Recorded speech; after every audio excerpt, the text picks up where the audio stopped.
Hi everyone, good morning. So কেমন আছো তোমরা? আশা করি তোমরা সব খুব ভালো আছো। আমি অনেক অনেক ভালো আছি। তোমরা ইন্ট্রো আর থাম্বনেল থেকে বুঝে গেছো আমরা কোথায় যাচ্ছি। তো আমি আরেকবার বলে দিই, আমরা যাচ্ছি নবদ্বীপের জল আনতে।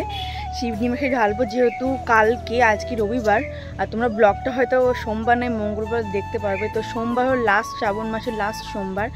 তো প্রত্যেক বছরে যাই, প্রত্যেক বছর বলতে আগে একবার গেছি আর এবার এই নিয়ে আমার দুবার হতে চলেছে। তো দেখতে থাকো, আজকে ব্লগটা অনেকটা ইন্টারেস্টিং হতে চলেছে। এখন হয়ে গেছি রেডি, তো এখন বেরোবো, চলো যাওয়া যাক। আমরা ভাড়া করেছিলাম টোটো গাড়ি, যেহেতু আজকের দিনটাতে বাসে তো ওঠাই যায় না সকালের পর থেকে, তো সেই জন্য আমরা টোটো ভাড়া করে নিয়েছিলাম। আর এই রুটটাতে না কোনো ট্রেন চলে না, শুধু বাস আর অটোর জন্য। তো আমরা সকাল 9টা নাগাদ বেরিয়ে পড়েছিলাম। আর আমরা সত্যি বলছি, এরকমটা 15 বছরই হয়নি, শুনিও নি। তো তোমাদেরকে বলবো, তোমরা ভিডিওটা দেখলে অবশ্যই বুঝতে পারবে আমি কিসের কথা বলছিলাম। তো আমরা ইতিমধ্যে কৃষ্ণনগরে পৌঁছেও গেছি। আর এটা হলো বাঁদরজোলা বাস স্ট্যান্ড কৃষ্ণনগরের, যেটা হলো মাছদিয়ার দিকে যায়। আর এই রুটটা হলো কৃষ্ণনগর টু মাছদিয়া। আশা করি যারা চেনে তারা অবশ্যই চিনতে পারবে। তো আমরা এখান থেকে যাব এখন কৃষ্ণনগর পার করে দিন আমরা যাব নবদ্বীপ রুটে।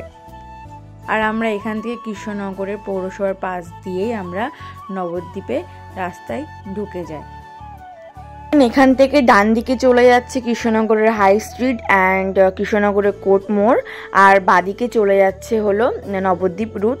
দেখছো তোমরা বাদিকে বাস দাঁড়িয়ে আছে। আর এখান দিয়ে যেতে যেতে তোমরা ডান দিকে পড়বে হলো কৃষ্ণনগরের সদর হসপিটাল।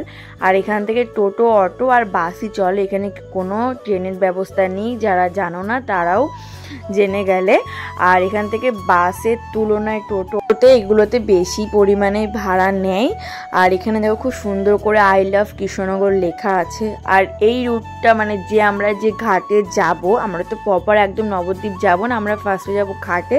সেই ঘাটটার নাম হলো হুলুর ঘাট, আর আশা করি সবাই জানে। আর ওখান দিয়ে যেতে গেলে ফার্স্টে আমাদের একটা দিল্লি রোড, যেটা এই রোডটা পুরো দিল্লি যায়। তো এই রোডের তলা দিয়ে মানে আন্ডারগ্রাউন্ড দিয়ে আমাদেরকে নবদ্বীপ রুটে যেতে হবে। তো এরকম ব্যবস্থা ছিল না আগে, তো মেন রোড দিয়ে পারাপার হতো। এখন তো তলা দিয়ে মানে আন্ডারগ্রাউন্ড করে দিচ্ছে, তো খুব ভালো।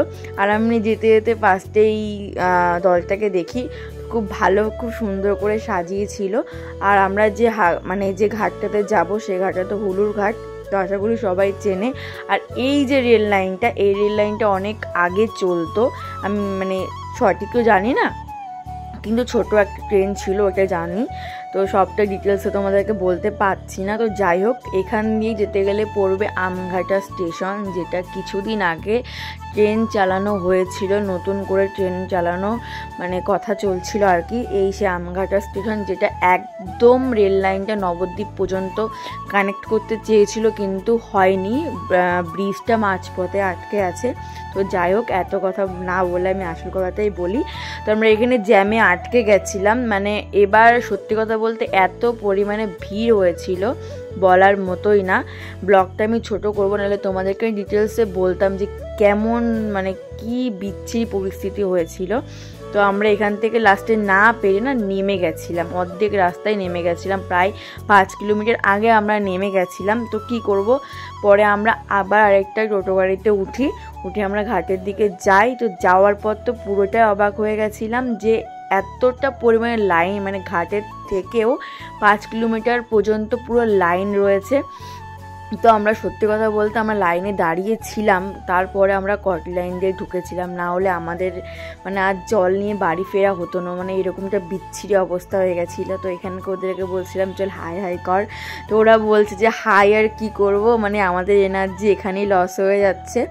তো আমরা অনেক কষ্ট করে, সত্যি বলতে অনেক কষ্ট করে আমরা ঘাটে উঠেছিলাম। তো দেখো এখানে কত ভিড়। আর এখানে না জেটি তো মায়াপুরের দিকে চলে, আর এই নৌকায় মানে ট্রলারে যত মানুষ নিতে পারে, জেটি কিন্তু নিতে পারে না। তো এই বড় বড় ট্রলারগুলোই চড়ে। আর এখানে তোমরা দেখতে পাচ্ছ দুটো নদী আছে, ওটা হলো ওই নদীটাকে বলে হলো খোরো নদী, যে নদীর জলটা হলো কালো, যেটা গঙ্গার সঙ্গে কখনোই মেশে না। আর মা গঙ্গা হলো মাঝখান থেকে নবদ্বীপের দিকে চলে গেছে, এই দিকে নেই।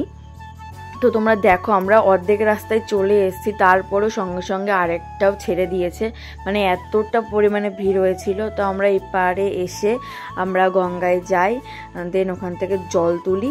তো হর হর ভোলে নমঃ শিবায়, নমঃ শিবায়, ওম নমঃ শিবায়, হর হর ভোলে নমঃ শিবায়। আমাদের পৌঁছাতে জল তুলতে আর এই ঘাটে পারাপার হতে পুরো পাক্কা 4 ঘন্টা লেগেছে। বিশ্বাস করবে না, না দেখলে মানে এতটা বিচ্ছিরি অবস্থা হয়েছিল। তো আমরা পরে ওখান থেকে আসার সময় মাঝ রাস্তায় ব্লগটা কন্টিনিউ করেছিলাম।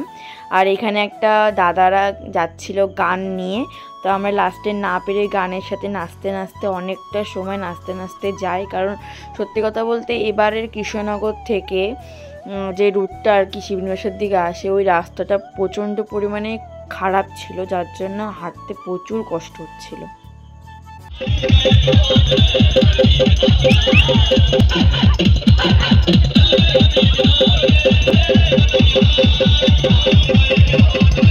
সব থেকে মজার জিনিস হয়েছে এটাই যে আমার বর ও অন্য একটা গ্রুপের বাঘ নিয়ে হেঁটেছে। ওর খুব ইচ্ছা হচ্ছিল যে একটা বাঘ নেবে, কিন্তু ও এবছর নিতে পারেনি, কারণ গত 16 বছর ধরে তারকেশ্বরে যায় বাঘ নিয়ে, কিন্তু এবছর আর যেতে পারেনি বলে অন্য একটা গ্যাংয়ের থেকে নিয়ে অনেকক্ষণ হেঁটেছে। আর সত্যি কথা বলতে আমরা না পেরে 12টা নাগাদ আমরা একটা ইঞ্জিন ভ্যানে করে উঠে বাড়িতে আসি, কারণ খুব কষ্ট হয়ে গেছিল।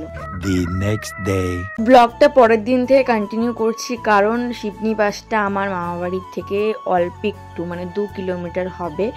তার জন্য আমরা রাতে আর যাইনি, কারণ ছোটোবেলার থেকে দাদুর মুখে শুনে আসছি রাত্রিবেলায় যাওয়া মানে বিপদকে ঘাড়ে আনা, মানে এতটা পরিমাণে ভিড় হয়। আর তার উপর এবছর যা হয়েছে, তো সেই রিস্ক আর নিইনি। তার জন্য 1টা নাগাদ বাড়ি চলে আসি। তোমরা ব্লগে দেখলে আমি 12টা নাগাদ একটা ইঞ্জিন ভ্যানে উঠেছিলাম, মানে আমার মামাবাড়ির থেকে 3 কিলোমিটার আগে আমি একটা ইঞ্জিন ভ্যানে উঠে চলে আসি, কারণ পায়ের অবস্থা খুব খারাপ হয়ে গেছিলো। তার জন্য আমি উঠে বাড়ি এসে রেস্ট নিয়ে, তো এখন বাজে হলো সকাল 12:30। তো আমি এখন যাচ্ছি মন্দিরের উল্টো সাইড দিয়ে, তো যেখান দিয়ে এই ব্রিজটা করা আছে এটার নিচে কিন্তু চুন্নি নদী আছে। আর আমরা যদি একদম মন্দিরের সামনে দিয়ে যেতাম, তাহলে ছোট্ট একটা বাঁশের ব্রিজ পার করলে একদম মন্দিরের সামনে উঠে যেতাম। আর সবথেকে লেটেস্ট জিনিস হলো এটাই যে এ বছরে খুব ভিড় হয়েছে, বলার মতো না। প্রায় 1টার সময় লাইন দিয়ে 5টার সময় বাবার এই চূড়াটা মানে মন্দিরটা আমরা দেখতে পাই। আর আমি সত্যি কথা বলছি, আমরা যে টাইমে গেছি দুপুরবেলায়, সেই টাইমে আমরা একটা পুলিশ দেখিনি, সব কটা পুলিশ মন্দিরের এখানে। আর লাইনগুলো এত বড় বড়, বাট সেখানে কোনো পুলিশই ছিল না। তো আমি এই জন্য আমার খুব খারাপ লেগেছে।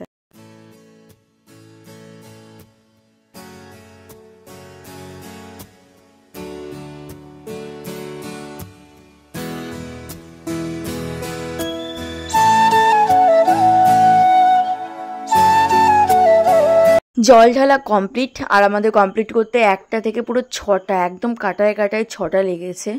তো জানি না, কথায় আছে না কষ্ট করলে কেষ্ট মেলে, জানি। এখানে হলো 2টো শিবলিঙ্গ, যেটা হলো একটা আছে এশিয়ার বৃহত্তম শিব মন্দির, আর এটা হলো ছোটটা। আর এখানে আরেকটাও মন্দির আছে যেটা রাম সীতার মন্দির। তো তোমরা যারা আসোনি, আমি একবার রিকোয়েস্ট করবো তোমরা এসে শিবনিবাসে ঘুরে যাও, তোমাদের মনটা খুবই ভালো লাগবে। আর রুটটা যদি তোমরা জানতে চাও আমি পরে একদিন ব্লগে বলে দেব। আর এটা আমার মামাবাড়ির খুব কাছে। এবং এই বছরে এত ভক্ত হয়েছে, বিগত কত বছরও এরকম ভক্ত হয়নি। যাই হোক, খুব ভালো লেগেছে দেখে। এবং আমরা 6:30 নাগাদ টোটো গাড়িতে উঠে বাড়ি চলে আসি। আর তোমরা আমার চোখ মুখ দেখে বুঝতে পারছো যে বিগত 2 দিন ধরে আমার অবস্থা কেমন হয়েছে। তো জানি না কেমন লেগেছে তোমাদের ব্লগটা, ভালো লাগলে অবশ্যই কমেন্ট করে জানিও। আর হ্যাঁ, অবশ্যই তোমরা কমেন্টে কিন্তু হর হর মহাদেব লিখে যেও। তো আজকের মতো টাটা, সবাই ভালো থেকো, দেখা হবে নেক্সট ব্লগে।